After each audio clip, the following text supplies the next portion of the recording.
सर्वांना श्री स्वामी समर्थ. माझा हा म्हसवडच्या यात्रेचा पहिलाच अनुभव. हे पहा, गावातील जे लोक येतात ते ठरवून अशा एका ठिकाणी थांबतात. गावातील काही ज्येष्ठ नागरिक पुढे येऊन भक्तांच्या दुपारच्या जेवणाची सोय करतात. तोपर्यंत सर्व भक्त लोक घरातून आणलेल्या जेवणाचा आस्वाद घेतात.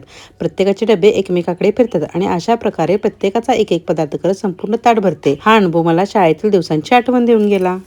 त्यानंतर आम्ही सर्व सिद्धेश्वर दर्शनासाठी पायी चालत गेलो.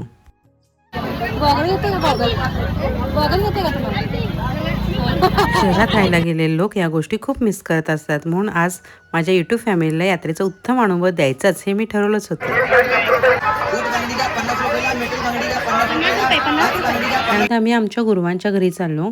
त्यानंतर तिथे आपले यूट्यूब फॅमिली मेंबर्स भेटले, जे आपले डेली व्लॉग पाहत असतात. गुरुवांच्या घरी पोहोचल्यानंतर राजला नवीन कपडे घालण्यात आले. खरं तर तो गर्दी पाहून खूप घाबरला होता. आता त्याच्या बाबतीत कोणता असा छोटासा कार्यक्रम आहे ते तुम्हाला नेक्स्ट व्लॉगमध्ये कळेल. तोपर्यंत स्वतःची काळजी घ्या, स्वतःला जपा. श्री स्वामी समर्थ.